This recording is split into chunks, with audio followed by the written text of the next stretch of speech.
In 1996, I interviewed 3 punk rock moms about their lives and values. In 2006, we filmed again to see what had changed for them and their children.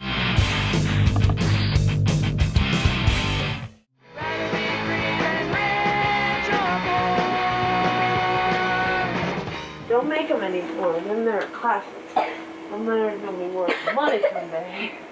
I'm gonna save them. And I'm gonna start me in the Little People Museum. Not that I've ever had all the money in the world, but I know people that have a hell of a lot more money than me and they're miserable. And I'm not miserable, actually. I don't have a lot of money, but I'm kind of happy because I try to be creative and do my own thing and not focus on money and, just live life to the fullest way as much as possible. Be as juvenile as I can. But thinking about the consequences of all my actions at the same time.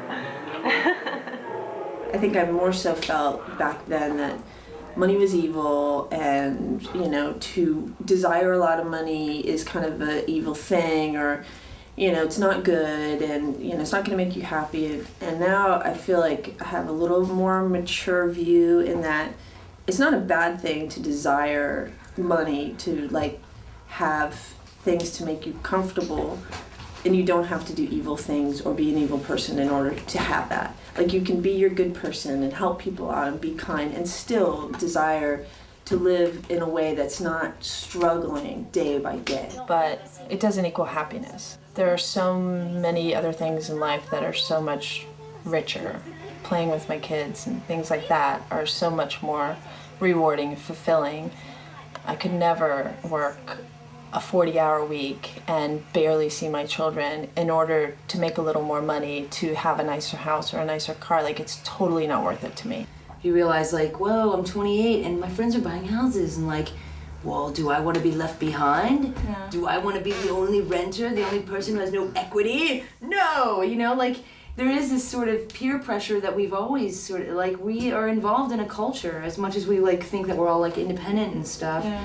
And that you do try and look at those things and go well, who do I want to be kind of thing, And what's the right thing, like you were saying, what's the right thing for your kid? I feel like my mom wasn't responsible in that respect, like your mom. My mom didn't have anything. She still has nothing. She still, tries to get, now she tries to get the kids, to take care of her, because she still has nothing. And it's I don't want to do that to my kids. Yeah. And I want to have something for them and be, make the right choices now so that my kids don't have to, I'm not a burden, and, they'll have something. I want to feel like I'm accomplishing stuff like my peers, but I'm not. None of that makes me uncomfortable. I feel like I'm doing that. I'm just as in debt as you are, and as Tina is, and as Margaret is. We just went into $50,000 worth of credit card debt, which is fine. $50,000 worth of debt when you're building a house, that's reasonable, but not credit card debt. Now I owe $70,000 for my education. I can get a job now and hopefully get enough money and get benefits that I won't have to be on welfare anymore. But on the other hand, I owe so much money that my bills, my expenses are so much higher now that will I really even be able to get a job to afford to pay those off and get insurance? And so I don't know, it's kind of a toss-up. Yeah, we just got our asses out of debt by refinancing and rolling it all into one limp payment. We paid off all the debt, and now we just have this one payment to pay for the house every month. So we're smart as long as we don't fucking do it again, which is the scary part, because it's do we need to go to Debtors Anonymous? I don't know. Although I'm probably more burdened with financial debt than I was then. I'm sure I am. I didn't even have a credit card then. I didn't own a house. I hadn't been to school. I probably owed nothing. But I feel like I'm more in control of my own destiny now, though. I've taken charge of my life. Whereas before I felt like I didn't have that. I had to do what I had to do to get by.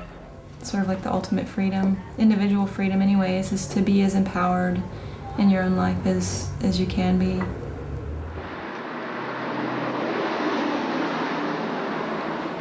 you see the corn? There's actual corn on the stalks. I don't know. It's kind of, I'd rather be free than rich or poor is a bit cliche in some ways. I mean, the heart of it is, yes, it's true. But when I looked at that footage, me like ranting and raving in front of the laundromat, collecting my welfare check, and I worked then too. I mean, Tessa was a lot younger. I guess, you know, I don't know what it was really like anymore back then, because now I have a husband, it's very different. I thought though, when I was looking at that, I was like, man, you were never more free than you were back then. Who are you kidding, you know? Like, get off it, you know? Like, you're just a kid. You don't know what the fuck lies in store for you. Like, the fear that I have learned, the shortness of life that I've learned about in these past 10 years, I feel like has impinged upon my freedom in some ways. Like, the knowledge of how intense, ugly, and harsh the world can be, you know? And I'm fucking as free as can possibly be, even at this stage in the game. I mean, I'm a fucking American, you know? By most of the world's standards, my poor ass in America is rich as hell, you know? And I'm trying to remember that, because it's insulting to do otherwise to all the other people that are walking the earth, you know? Seemed alright at first. The way my sights kept changing. Maybe I should have been blind. What are your thoughts about money? Join the conversation through video responses or comments on allswellandfair.com or any of our social media sites.